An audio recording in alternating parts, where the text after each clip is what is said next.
소비자들의 경제 상황에 대한 심리를 종합적으로 나타내는 소비자 심리지수가 10개월 만에 최고치를 기록했습니다. 박근혜 정부의 경제 밑그림을 담은 첫 경제 정책 방향이 내일 발표됩니다. 지난해 국내 대형 제조업체들의 수익성이 악화되면서 영업이익 1조 원을 달성한 회사가 감소했습니다. 관세청이 세관 분야의 지하경제 양성화를 위해 관세 조사를 강화하겠다고 밝혔습니다. 시청자 여러분 안녕하십니까? 센 경제 현장의 황동석입니다. 오늘 코스피 지수는 기관의 순매수에 1990선을 회복했습니다. 자세한 소식 조민규 기자와 함께하겠습니다. 안녕하십니까? 안녕하세요. 네, 자세한 마감 시황 전해주시죠. 네, 코스피 지수가 대북 리스크에도 사흘째 강세를 이어가며 1990선 회복에 성공했습니다. 27일 코스피 지수는 전 거래일보다 9.74포인트, 0.49% 상승한 1993.44포인트의 장을 마감했습니다. 전날 뉴욕 증시가 경기 지표 호조에 힘입어 상승 마감한 가운데 국내 증시도 상승 출발했지만 장중 북한의 도발 위협의 지정학적 리스크 확대에 대한 경계 매물이 나오면서 장중 한때 하락세를 나타냈습니다. 그러나 글로벌 경기 회복 기대감과 새 정부의 정책 기대감이 확산되며 지수는 이미 상승세로 돌아섰습니다. 외국인과 개인이 각각 2,137억 원, 1,534억 원의 순매도를 기록했지만 기관이 3,663억 원 매수 우위를 나타내며 지수를 끌어올렸습니다. 업종별로는 전기가스업과 보험, 은행, 건설업 등이 강세를 보였습니다. 그러나 증권과 섬유유복, 전기전자, 통신업 등은 하락했습니다. 시가총액 상위 종목 중에서는 한국전략과 삼성생명, SK이노베이션, 기아차 등이 올랐고 삼성전자와 SK하이닉스 등은 내렸습니다. 네, 원화 강세가 진정되고 있음에도 불구하고 현대차와 기아차의 주가는 지지부진합니다. 전문가들은 자동차주의 주가 전망을 어떻게 보고 있습니까? 네, 엔화 약세와 주간 2교대 근무 등의 발목을 잡힌 자동차주가 게으름 행보를 보이고 있습니다. 그러나 전문가들은 계절적 성수기에 진입하는 만큼 내달부터는 주가가 상승 속도를 높일 것으로 전망합니다. 27일 현대차는 유가증권 시장에서 전날보다 1.59%, 3,500원 오른 22만 4천원의 거래를 마쳤습니다. 모처럼 사흘 연속 오름세를 나타냈지만 올해 들어 주가 상승률은 고작 2.5%에 불과합니다. 기아차도 이날 2.15% 올라 5거래일 연속 상승했지만 이 기간 주가 상승률은 3.6%에 그치고 있습니다. 원화 강세가 한풀 꺾인 것이 주가 회복세로 이어졌지만 강력한 동력은 되지 못하는 모습입니다. 전문가들은 실적이 반등 곡선을 그리기 시작하는 내달부터는 현대차와 기아차의 주가 회복세가 빨라질 것으로 보고 있습니다.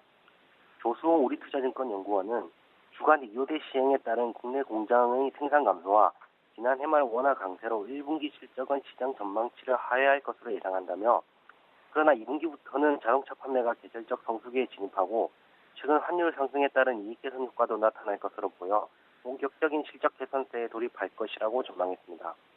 그는 또 자동차 산업에 대한 우려는 현재 주가에 충분히 반영된 상황이라며 현대차와 기아차의 펀더멘털이 시장의 우려만큼 약하지 않아 1분기를 저점으로 주가 회복세도 강해질 전망이라고 덧붙였습니다.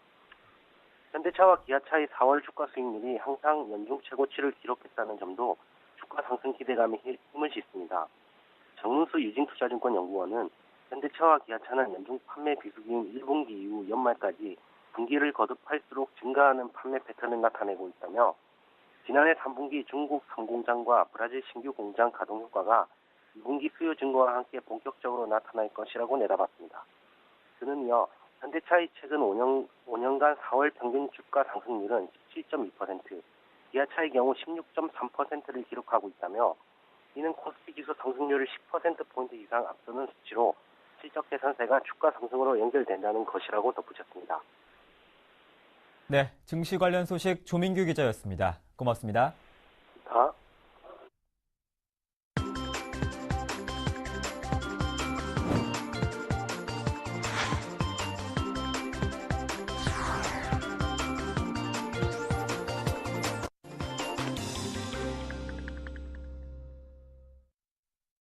오늘의 주요 뉴스입니다.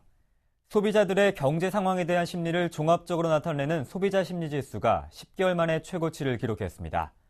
한국은행은 3월 소비자 심리지수가 104를 기록해 2월보다 2포인트 오르고 지난해 5월 106을 기록한 이후 가장 높은 수치라고 밝혔습니다. 가계 수입 전망 지수는 1포인트 오른 100이었으며 소비지출 전망 지수는 3포인트 상승한 109로 나타났습니다. 현재 경기 판단 지수는 4포인트 상승했고 향후 경기 전망에 대해서도 전보다 긍정적으로 평가했습니다.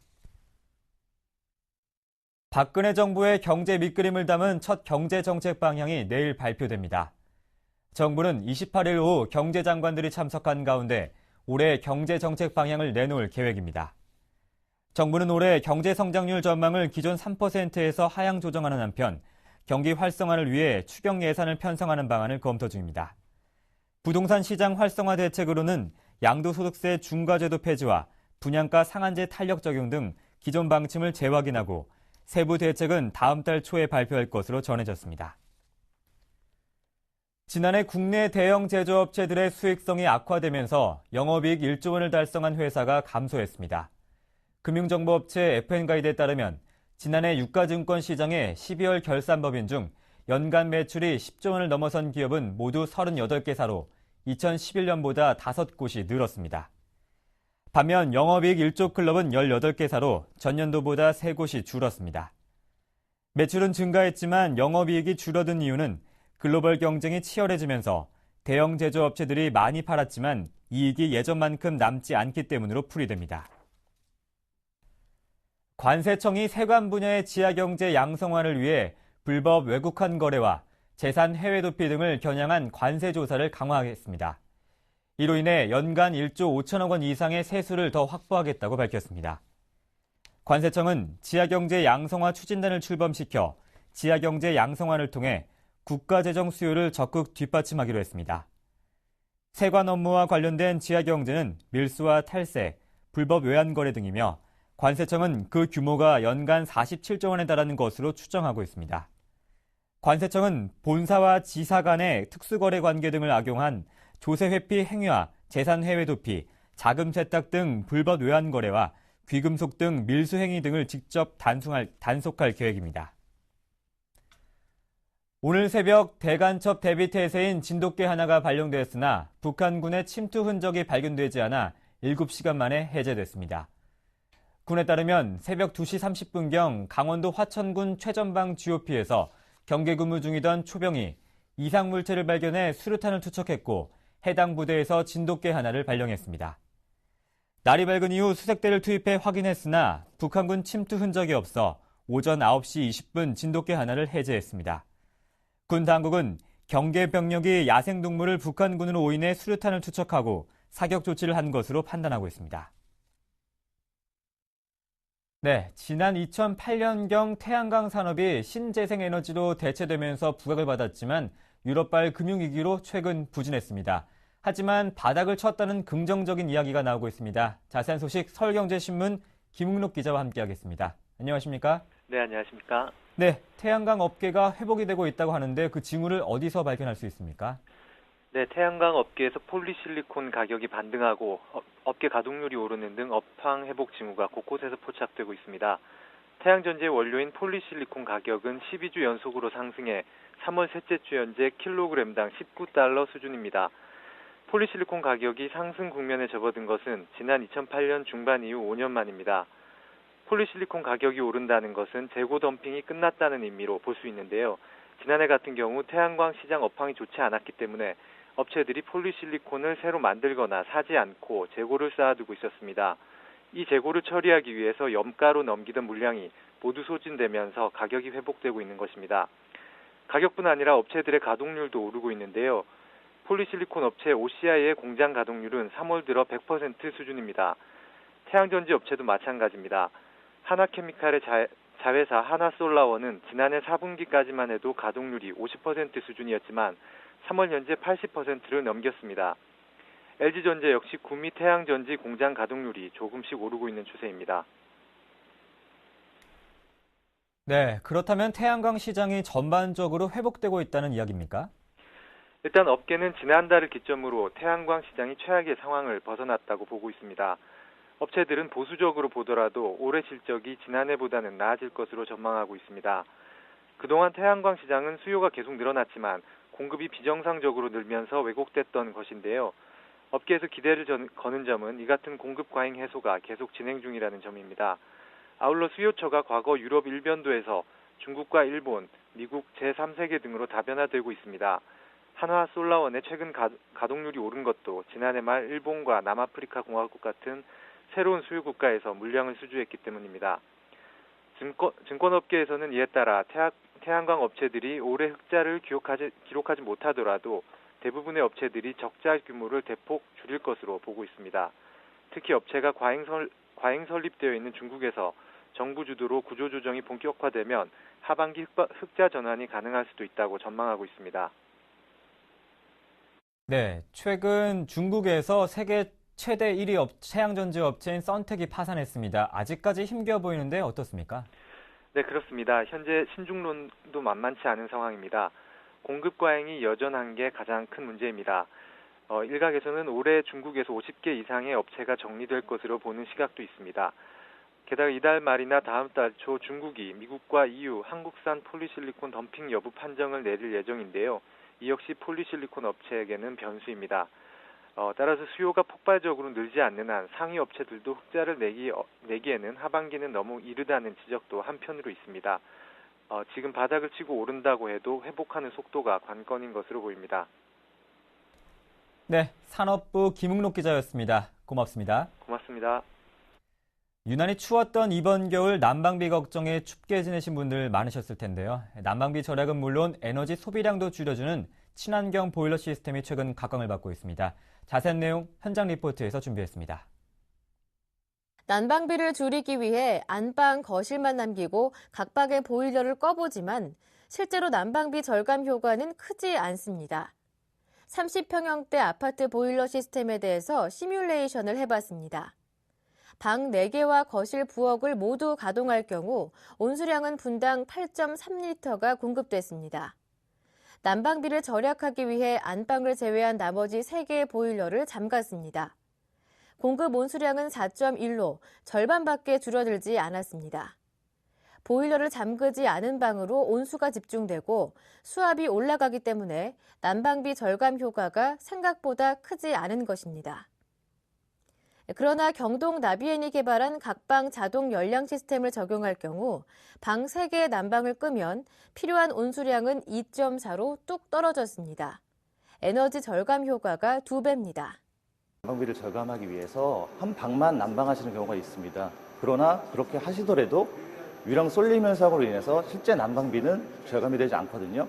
그러나 저희 자동 열량 시스템 각방 같은 경우에는 세대 내 꼭 필요한 메인 유량을 자동 제어해주기 때문에 기존 대비 약 30% 이상의 난방비 절감이 가능하고요. 이외에도 보일러 회사들은 난방비를 줄이기 위한 시스템 개발을 속속 내놓고 있습니다. 특히 호텔, 목욕탕, 중소형 건물의 보일러 설치비뿐만 아니라 난방비를 줄일 수 있는 캐스케이드 시스템도 최근 주목을 받고 있습니다. 우리말로 병렬 시스템이라고 할 수 있는 캐스케이드 시스템은 대형 보일러 대신 작은 용량의 벽걸이 보일러를 여러 개 병렬로 연결한 방식입니다. 필요한 양에 따라 보일러를 가동할 수 있어 에너지 효율을 높이고 난방비를 절감할 수 있는 게 가장 큰 장점입니다. 나비엔 캐스케이드 시스템은 필요한 용량에 따라 한 대에서 무한대로 증설이 가능하며 경동 나비엔이 자랑하는 친환경 콘덴싱 기술과 비례 제어를 통한 기존 대형 보일러 시설 대비 초기 투자 비용이 저렴하고 약 30%의 가스비를 절감할 수 있는 스마트하고 경제적인 난방온수 시스템입니다. 연료비 절감 외에도 캐스케이드 시스템은 설치 공간이 적게 필요하기 때문에 건물의 공간 활용도를 높일 수 있으며 별도의 관리자를 고용하지 않아도 돼 관리 비용을 아낄 수 있는 장점이 있습니다. 설치비가 기존 보일러에 비해서 한 40% 정도 절감되고 그리고 또 이 여러 대가 있기 때문에 한 대가 고장 나도 아무 지장 없이 온도를 유지하는 데는 지장이 없거든요. 난방비를 줄일 수 있을 뿐만 아니라 에너지 사용량을 줄임으로써 친환경 기술로 인정받고 있는 새로운 보일러 기술이 앞으로도 소비자들의 주목을 받을 전망입니다.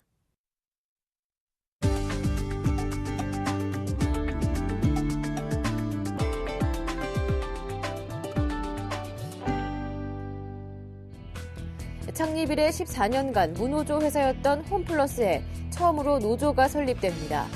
홈플러스 노동조합은 지난 24일 조직을 설립하고 다음 날 서울지방고용노동청에 설립 신고서를 제출했습니다. 이로써 대형마트 3사에 모두 노조가 설립됐습니다. 이번에 생긴 홈플러스 노조는 민주노총 서비스연맹 산하조직으로 창립 멤버는 25명가량인 것으로 전해졌습니다. 홈플러스 노조는 우선 사측이 연장 근로수당과 휴일 근로수당을 주지 않았다며 회사를 상대로 지급 청구 소송을 할 계획입니다. 한국 수영의 간판 스타인 마린보이 박태환 선수가 삼성전자의 후원을 받게 됐습니다. 삼성전자는 박태환 선수를 갤럭시 스마트폰 광고 모델로 계약 연장한다고 밝혔습니다. 박 선수는 런던 올림픽 직후인 지난해 9월 SK텔레콤과의 광고 모델 계약 연장이 불발된 뒤 새 스폰서를 찾지 못한 상황에서 훈련비를 마련하기 위해 홈쇼핑에 출연하기도 했습니다. 효성은 독자 기술로 개발한 탄소섬유 브랜드 명칭을 텐섬으로 정하고 다음 달부터 본격 생산에 나섭니다. 효성은 전북 전주에 연산 2,000톤 규모의 탄소섬유 생산 공장을 완공하고 다음 달 중순 상업 생산을 위한 막바지 품질 테스트를 진행하고 있습니다.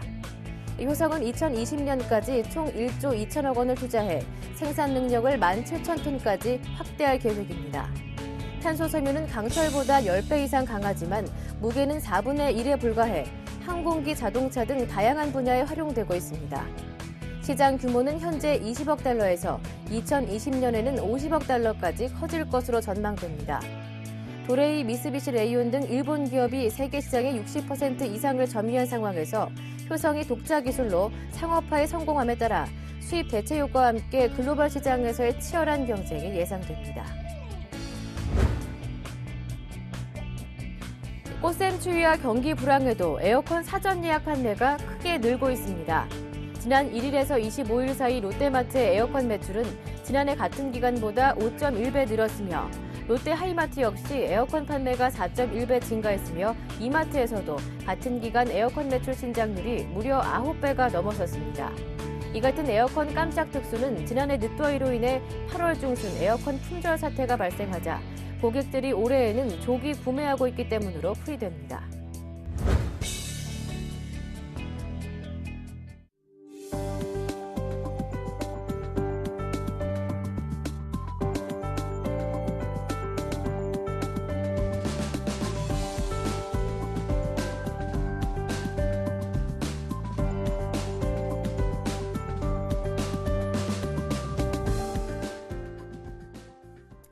(3월 27일) 센 경제 현장이었습니다.